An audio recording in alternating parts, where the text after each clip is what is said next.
नमस्कार, मैं हूं प्रीति सरू और आप देख रहे हैं न्यूज़ T20। हाल ही में हुए नामी नक्सली हिड़मा के एनकाउंटर के बाद से नक्सल गतिविधियों में संलिप्त नक्सलियों की केंद्रीय कमेटी अब सरकार के सामने आत्मसमर्पण करने और हथियार छोड़ने के लिए तैयार हो गई है। आपको बताते चलें, MMC जोन के प्रवक्ता अनंत ने प्रेस रिलीज जारी करके महाराष्ट्र, छत्तीसगढ़ और मध्य प्रदेश की सरकारों से पुनर्वास योजना स्वीकार करने की इच्छा जताई है। इस पत्र में कहा गया है कि नक्सलियों को पहले ही सरेंडर करने का सुझाव दिया गया था और सरकार उनसे न्यायपूर्ण व्यवहार करेगी। इसके लिए 15 फरवरी 2026 तक का समय देने की मांग की गई है। इसके साथ ही PLGA सप्ताह को भी रद्द करने की घोषणा की गई है। केंद्रीय कमेटी ने कहा है कि प्रेस रिलीज पर सरकार की प्रतिक्रिया का इंतजार किया जाएगा। सरकार की प्रतिक्रिया मिलने के बाद अगली प्रेस रिलीज जारी की जाएगी, जिसमें हथियार छोड़ने की अंतिम तारीख घोषित की जाएगी। केंद्रीय कमेटी के सदस्य और पोलित ब्यूरो के नेता कामरेड सोनू दादा ने बदलते हालात को देखते हुए सशस्त्र संघर्ष को अस्थायी रूप से रोकने का फैसला किया है।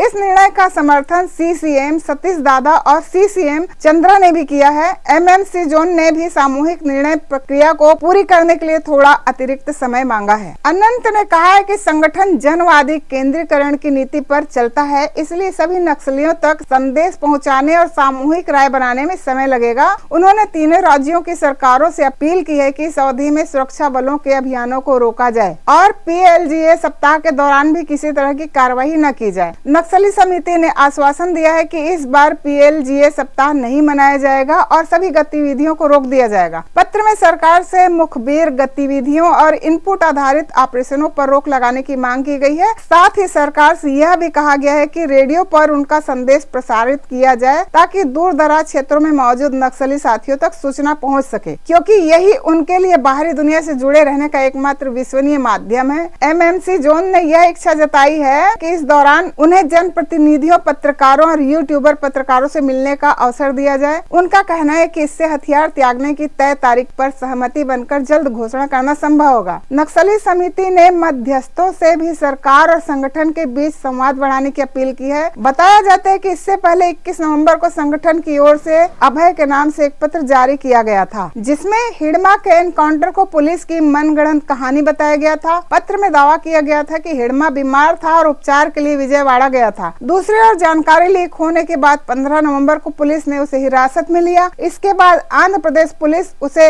अल्लूरी सीतारामा जिले के क्षेत्र में ले गई, जहां 18 नवंबर को उसका एनकाउंटर किया, जिससे उसकी मृत्यु हो गई। नक्सली संगठन की ओर से यह भी कहा गया है कि हिड़मा के साथ उसकी पत्नी राजेश सहित कुल 6 लोगों की मौत हुई थी। नक्सलियों ने आरोप लगाया है कि पुलिस ने मुठभेड़ की झूठी कहानी बनाई है। उन्होंने 19 नवंबर को हुई 7 लोगों की मौत को भी फर्जी एनकाउंटर बताया है। इसी तरह बस्तर के आदिवासी नेता और पूर्व विधायक मनीष कुंजाम ने दावा किया है कि हिड़मा की मौत आंध्र प्रदेश में एक फर्जी एनकाउंटर में हुई। उनका कहना है कि नक्सली नेता देव जी ने ही हिड़मा को मरवाया। आइए देखते हैं प्रीति सरू की रिपोर्ट से कुछ झलकियां।